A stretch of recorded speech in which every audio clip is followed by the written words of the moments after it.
ഉം, കോട്ടയത്ത് ഞാൻ CMS കോളേജിൽ തന്നെ കെമിസ്ട്രി ആയിരുന്നു എൻ്റെ പ്രധാന വിഷയം. കെമിസ്ട്രിയിലായിരുന്നു കൂടുതൽ ഞാൻ ശ്രദ്ധ കേന്ദ്രീകരിച്ചത്. പക്ഷേ പല എക്സ്ട്രാ കരിക്കുലർ ആക്ടിവിറ്റീസും ഒക്കെ ഉണ്ടായിരുന്നു. ഞാൻ കോട്ടയം പബ്ലിക് ലൈബ്രറിയിൽ സ്ഥിരമായിട്ട് പോകുമായിരുന്നു. മിക്കവാറും എല്ലാ ദിവസവും കോട്ടയം പബ്ലിക് ലൈബ്രറിയിൽ ഞാൻ പേപ്പറുകൾ വായിക്കാനായിട്ട് എല്ലാ പേപ്പറുകളും വായിക്കും. മനോരമ മാത്രമല്ല, മനോരമ മിക്കവാറും മനോരമ വീട്ടിൽ വരുത്തും. ദേശാഭിമാനി, മാതൃഭൂമി, ജന്മഭൂമി, അതുപോലെ ദീപിക, കേരളകൗമുദി, ഇതെല്ലാം ഞാൻ കോട്ടയം പബ്ലിക് ലൈബ്രറിയിൽ പോയി വായിക്കും. എല്ലാ ദിവസവും പോകും. അതെൻ്റെ ഒരു ശീലമായിരുന്നു. എല്ലാ ദിവസവും വൈകിട്ട് പോയാൽ നേരെ നമുക്ക് തിരുനക്കര ഒരു പബ്ലിക് റീഡിങ് റൂമുണ്ട്. അത് ഇന്ദിരാഗാന്ധി അത് 1968 ഉദ്ഘാടനം ചെയ്തതാണ്. ഇന്ദിരാഗാന്ധി അത് ഉദ്ഘാടനം ചെയ്തു, ഞാൻ ഓർക്കുന്നുണ്ട്. അപ്പോൾ അവിടെ ഞാൻ സ്ഥിരമായിട്ട് പോകും. മാത്രമല്ല, ഞാൻ കോട്ടയം പബ്ലിക് ലൈബ്രറിയിലെ ലൈഫ് മെമ്പറുമാണ്. അവിടെ കോട്ടയം പബ്ലിക് ലൈബ്രറിയിൽ പോകും, അവിടുന്ന് പുസ്തകങ്ങൾ എടുക്കാറുണ്ട്, പുസ്തകങ്ങൾ എടുത്ത് വായിക്കാറുണ്ട്. അത് ഞാൻ ചെയ്യുന്നു. അതുപോലെ തന്നെ ഞാൻ മറ്റൊരു എല്ലാ തേഴ്സ്ഡേയിലും കോട്ടയം YMCA ഞാൻ YMCAയിലും ഞാൻ എപ്പോഴും പോകും.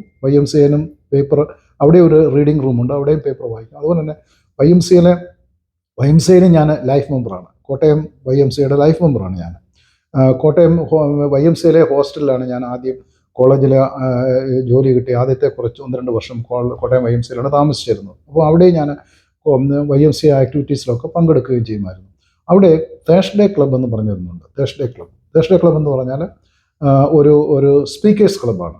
അവിടെ സ്പീക്കേഴ്സ് ക്ലബ്ബിൽ നമ്മൾ ചെല്ലുമ്പോൾ നമുക്ക് എല്ലാ വ്യാഴാഴ്ചകളും, ഒറ്റ വ്യാഴാഴ്ച പോലും, മോണ്ടി തേഴ്സ്ഡേ ഒഴിച്ച് എല്ലാ വ്യാഴാഴ്ചയും മുടങ്ങാതെ 6 മണിക്കാണ് ആ മീറ്റിംഗ് തുടങ്ങുന്നത്. 6 മണി മുതൽ 8 മണി വരെയാണ്.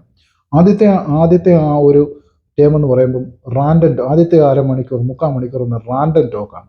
എന്ന് പറഞ്ഞാൽ ഈ ആകാശത്തിന് കീഴിലുള്ള ഏത് സംഭവങ്ങളെക്കുറിച്ചും ഏത് ഭാഷയിൽ വേണമെങ്കിലും, ഇംഗ്ലീഷിലോ മലയാളത്തിലോ തമിഴിലോ അവിടെ നമുക്ക് നമ്മുടെ കാര്യങ്ങൾ പറയാനാണ്. നമുക്കിപ്പം ഒരു മിക്കവാറും രാഷ്ട്രീയമായ കാര്യങ്ങൾ, അല്ലെങ്കിൽ സയൻറ്റിഫിക് ആയിട്ടുള്ള കാര്യങ്ങൾ, ഇതേതെങ്കിലും നമുക്കിഷ്ടമുള്ള വിഷയങ്ങൾ നമ്മൾ ഒരു 1, 2, 3 മിനിറ്റ്, ചിലപ്പോൾ ചിലരൊക്കെ 5 മിനിറ്റ് എടുക്കും. എന്നാലും 10-15 പേർക്ക് അത് സംസാരിക്കാനായിട്ടുള്ള ഒരു 15-75 മിനിറ്റോ, ഒരു 75 മിനിറ്റ് ഒന്നും കിട്ടത്തില്ല. 5 മിനിറ്റ് വീതം 2-3 മിനിറ്റ് സംസാരിക്കാനേ സമയം കിട്ടത്തുള്ളൂ. അതാണ് ഒരു സ്പീക്കേഴ്സ് ക്ലബ്ബ്. അതുകൂടാതെ അപ്പോൾ ആദ്യത്തെ ഒരു മണിക്കൂർ കഴിഞ്ഞിട്ട് ഒരു മെയിൻ സ്പീച്ച് അവിടെ വന്ന് കൂടുന്ന 10-20 മെമ്പേഴ്സിൽ ആരെങ്കിലും ഒരാൾ ഏതെങ്കിലും ഒരു വിഷയത്തെക്കുറിച്ച് നമ്മൾ ഒരു പ്രധാന വിഷയ അവതരണമുണ്ട്. അത് ഏകദേശം ഒരു 30-35-40 മിനിറ്റാണ് മെയിൻ സ്പീക്കർ അതേക്കുറിച്ച് പറയേണ്ടത്. ആ മെയിൻ സ്പീക്കിംഗ് കഴിഞ്ഞാൽ പിന്നെ അതിന് റിപ്ലൈ ഉണ്ട്. ബാക്കി എല്ലാവരും അതിനെക്കുറിച്ചുള്ള മറുപടി പറയുക. അങ്ങനെ ഒരു സ്പീക്കേഴ്സ് ക്ലബ്ബാണ് തേഴ്സ്ഡേ ക്ലബ്ബ്. ആ തേഴ്സ്ഡേ ക്ലബ്ബിലും ഞാൻ സ്ഥിരമായിട്ട് പങ്കെടുക്കും. ഞാനിപ്പോൾ അമേരിക്കയിൽ വന്നു കഴിഞ്ഞിട്ട് അതിൽ പങ്കെടുക്കാൻ പറ്റിയില്ല എങ്കിൽ തന്നെ തിരിച്ച് ഞാൻ ചെല്ലുമ്പോൾ, എപ്പോഴും അവധിക്ക് പോയാൽ ഞാൻ ആ തേഴ്സ്ഡേ ക്ലബ്ബിൽ പോവുകയും അതുമായിട്ട് നമ്മുടെ പല പ്രഗത്ഭരും അവിടെ മെമ്പേഴ്സ് ആയിട്ടുണ്ട്. മിക്കവാറും CMS കോളേജിലെ കൂടുതൽ അധ്യാപകർ അവിടെ പോകുന്നുണ്ട്. അത് മാത്രമല്ല, നമ്മുടെ കോട്ടയത്തെ സുപ്രീം കോടതി ജഡ്ജിയായിരുന്ന KT തോമസ് അതിൻ്റെ ഒരു മെമ്പറായിരുന്നു. അദ്ദേഹത്തിൻ്റെ പ്രസംഗങ്ങളും ഒക്കെ വളരെ ശ്രദ്ധയോടുകൂടിയാണ് ഞാൻ കേട്ടിരുന്നത്. അദ്ദേഹം ഇപ്പോഴും എപ്പോഴും ഉണ്ടെങ്കിലും തേഴ്സ്ഡേ ക്ലബ്ബ് വരുന്നൊരു സ്വഭാവം അദ്ദേഹത്തിനുണ്ട്. അതായത് തേഴ്സ്ഡേ ക്ലബ്ബ് അദ്ദേഹം എപ്പോഴും പറയും, എന്നെ കോട്ടയത്തെ തേഴ്സ്ഡേ ക്ലബ്ബാണ് എന്നെ ഇതുപോലെ ഒരു സ്പീക്കറാക്കി വളർത്തിയെടുത്തെന്ന് പറയും. അതുപോലെ തന്നെ അതിൻ്റെ ആദ്യത്തെ പ്രസിഡൻ്റായിരുന്ന TR സുബ്രഹ്മണ്യ സാറെന്ന് പറയും. TR സുബ്രഹ്മണ്യൻ കോട്ടയം CMS കോളേജിൻ്റെ ഇംഗ്ലീഷിൻ്റെ പ്രൊഫസറായിരുന്നു. ഞാൻ ചെന്നപ്പോഴത്തേക്കൊക്കെ അദ്ദേഹം റിട്ടയർ ചെയ്തു. ഞാൻ കോളേജിൽ പഠിപ്പിക്കാൻ ചെന്നപ്പോഴും ഒന്നും അദ്ദേഹമില്ല. അദ്ദേഹം റിട്ടയർ ചെയ്തിട്ട് 10-12 വർഷം കഴിഞ്ഞു. പക്ഷേ ആ റിട്ടയർ ചെയ്ത ആ 12 വർഷം കഴിഞ്ഞിട്ടും അദ്ദേഹമായിരുന്നു തേഴ്സ്ഡേ ക്ലബ്ബിൻ്റെ അന്നത്തെ പ്രസിഡൻ്റ് ആയിരുന്നത്. അത് കഴിഞ്ഞ് പ്രൊഫസർ KU ഏലിയാസ് എന്ന് പറഞ്ഞു, അദ്ദേഹം ആലുവ UC കോളേജിലെ ഒരു പ്രൊഫസറായിരുന്നു. അത് കഴിഞ്ഞ് അദ്ദേഹം സിംഗപ്പൂരിലും അവിടെയൊക്കെ പോയി യൂണിവേഴ്സിറ്റിയിലൊക്കെ പഠിപ്പിച്ചു. അദ്ദേഹം അങ്ങനെ പ്രഗത്ഭരായ പലരാണ് അതിൻ്റെ പ്രസിഡൻ്റായിട്ടും അതിൻ്റെ ഭാരവാഹികളായിട്ടും ഉണ്ടായിരുന്നത്. അപ്പോൾ അത് എൻ്റെ ഒരു ഹോബിയായിരുന്നു, തേഴ്സ്ഡേ ക്ലബ്ബിൽ പോവുക എന്നും അവിടെ സംസാരിക്കുക എന്നുള്ളത്. അതുപോലെ തന്നെ ഞാൻ കോളേജിൽ ജോലി ചെയ്യുമ്പോൾ തന്നെ ശാസ്ത്ര സാഹിത്യ പരിഷത്തിൽ ഞാൻ മെമ്പറാകുകയും അതിനുവേണ്ടി പല സ്കൂളുകളിൽ പോവുകയും അവരോട് ശാസ്ത്ര സാഹിത്യ പരിഷത്തിനെ കുറിച്ച് സംസാരിക്കുകയും, അതുപോലെ കോളേജിലെ അന്നത്തെ ഒരു രീതിയായിരുന്നു അവിടെ ക്വിസ് നടത്തുക എന്നുള്ളത്.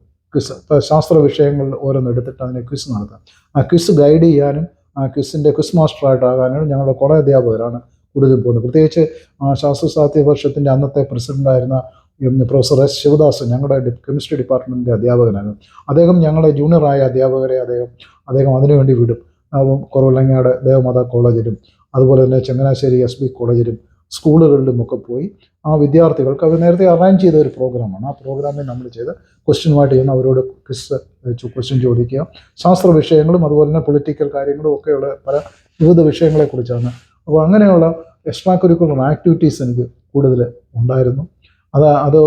അതുപോലെ തന്നെ ഞാൻ മറ്റ് സംഘടനകളിലുമൊക്കെ ഞാൻ കൂടുതൽ സജീവമായിരുന്നു. പ്രത്യേകിച്ച് all Kerala private college teachers association എന്ന് വെച്ചാൽ അധ്യാപക സംഘടനയാണ്. ആ സംഘടനയിൽ ഞാൻ വളരെ കാര്യമായിട്ട് തന്നെ പ്രവർത്തിച്ചിട്ടുണ്ട്.